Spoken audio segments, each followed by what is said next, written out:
ukhalifukum fiha.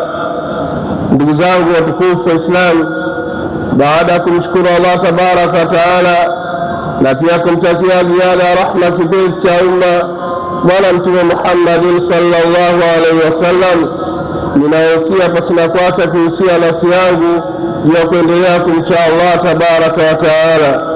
Hotuba yetu ya leo itakuwa na anwani ni Uislamu na mazingira.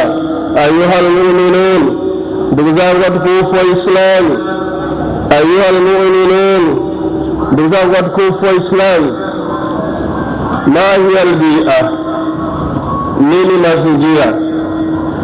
Albia, mazingira, kullu ma yuhitu biha al-insan, ni kila kile ambacho kinachomzunguka mwanadamu, min al-ashjar wal anhar wal bihar wa ghayri dhalika.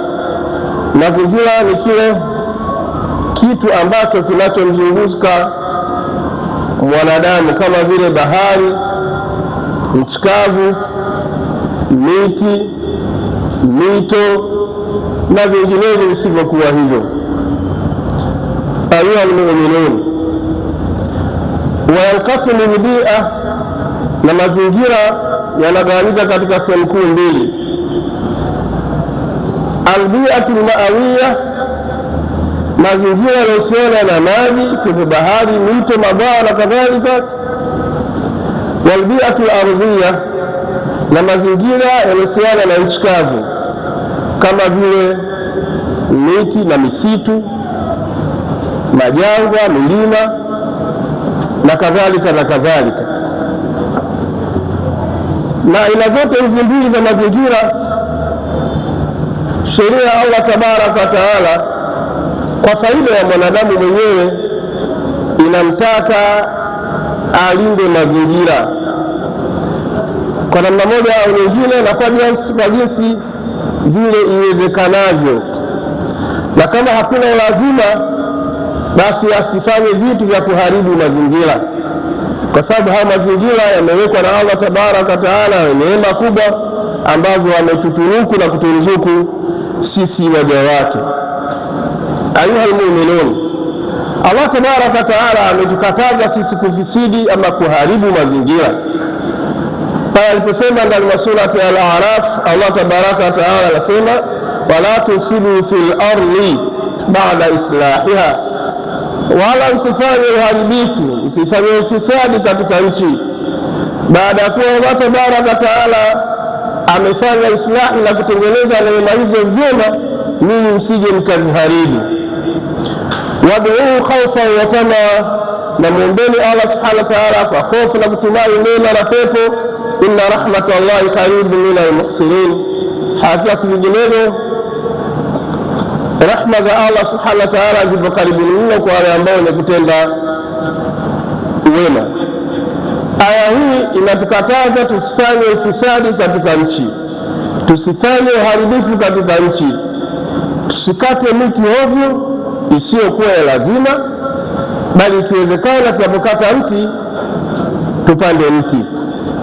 Na hivi ndivyo alivyofanya kiongozi wa Jamhuri ya Muungano wa nchi yetu Tanzania, Mheshimiwa Samia Suluhu Hassan, kwa kupanda miti kwa kuenzi siku ya kuzaliwa kwake, ambapo wananchi na Watanzania kwa ujumla wameungana naye kushirikiana naye katika kupanda miti hiyo.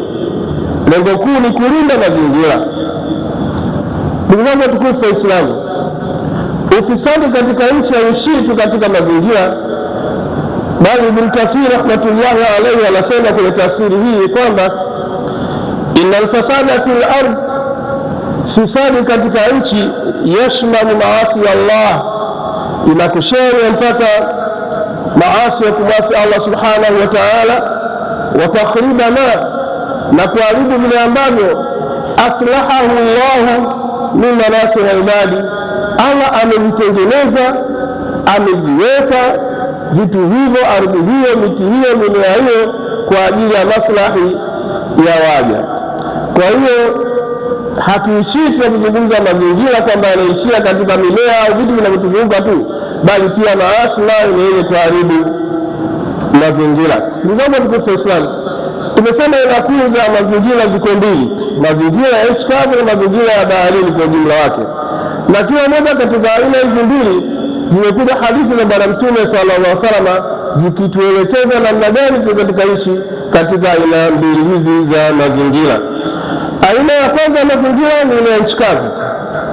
Wanadamu wa Islamu, Allah subhanahu wa ta'ala amewekea taratibu pale wanapokuwa na shida ama haja kama tulivyokuwa tumezoea ya kukidhi aidha haja ndogo au haja kubwa, wende ukajistiri sehemu ambayo utakuwa peke yako ukikidhi maeneo yako ama haja zako na kujisafisha na kadhalika. Usije ukafanya katikati ya njia, usije ukafanya mbele ya kadam nasi. Hapo uchafu unaofanya ni unaharibu mazingira. Hapa tunazungumzia ile aina ya kwanza ya mazingira ya ardhi, mazingira ya nchi. Kitendo cha wewe kukojoa barabarani, sehemu ya miti ya vivuli wanaokaa watu, ni kuchafuzi wa mazingira. Bwana Mtume Muhammad sallallahu alaihi wasallam anasema kwamba ittaqullaha, iepusheni sana na watu wenye sifa hizi, wenye kuwalaani watu. Ni kina nani hao? Bwana Mtume sallallahu alaihi wasallam akasema, alladhi yatakhalla fi tariqi nnasi au dhillihim, ni ambaye anajitenga au anakaa kwenye kivuli cha watu au anakaa chini ya mti au hadithi nyingine kama ilivyokuja kwenye eneo la wazi, kisha akawa anakidhi haja yake. Hiyo haja anayokidhi hapo, uchafu huo unaofanya, watakapopita wapitaji, hakika yako wewe watakutaja vibaya sana. Shenzi kweli huyu, wala kaenda timba lake hapa. Kwa wale wasiojua msamiati wa timba ni ile zigo la nyua lile, na kama hujaelewa msamiati wa nyua, basi nenda kamuulize mama, hivi nyua ndo nini? Lakini si hivyo tu, bali unapita kwenye kuta za watu ukatoa na nini yako ukakojoa pale, koji mungu watakaopita wallahi watakutukana, watakulaani. Sasa Uislamu unatukataza sisi kufanya uchafu huo, ya kiasi kwamba tunaambiwa tujiepushe na wale ambao wenye kulaani. Watakulaani kutokana na wewe umefanya jarima, umefanya kosa la kukojoa hovyo sehemu ya ardhi, umechafua mazingira. Uislamu na mazingira ndio hotuba yetu ya leo. Lakini aina ya pili ya mazingira tumesema mazingira ya sehemu ya maji, mito, bahari na kadhalika.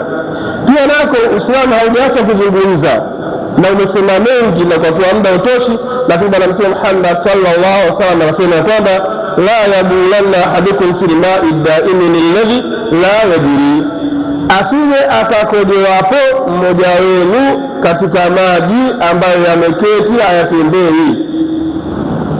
Asije akakojoa mmoja wenu katika maji ambayo yametulia hayatembei, thumma yaktasimu fihi, kisha akaja anaoga mule.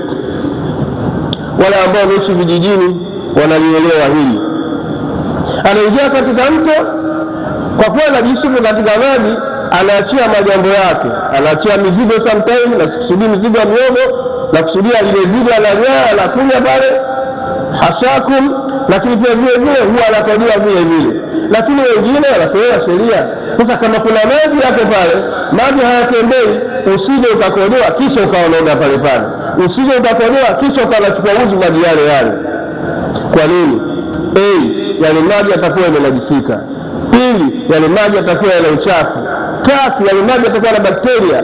Nne, unapooga maana yake unachukua ile uchafu unajirudisha katika mwili wako, na sheria imezungumza mengi kwenye hayo, muda hautoshelezi. Ndugu zangu tukufu wa Islam, ahamiyatu albia fi Islam, umuhimu wa kulinda mazingira katika Uislamu, umuhimu wake ni mkubwa zaidi. Ikitokea umekata miti, sheria iliyowekwa na Bwana Mtume Muhammad sallallahu alaihi wasallam, kata mti kutokana na umuhimu wa mazingira ambao Bwana Mtume sallallahu alaihi wasallam anaujua mno, anatuhusia, anatuelekeza, anatuamrisha.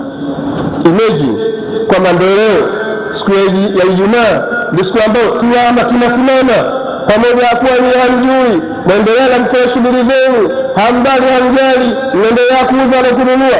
Hadithi inasema ikitokea mfano ndio siku ya Kiyama kama leo, ndio hadithi inasema Kiyama kinatokea siku ya Ijumaa. Sasa ikitokea siku ya Ijumaa kama leo na Kiyama kimesimama na mkononi kwako una mche umeukamata, kutokana na umuhimu wa mazingira, sheria inakwambia ukiweza kuupanda upande. Ukiweza kuupanda mti huo upande. Kwa nini? Kutokana na umuhimu wa mazingira.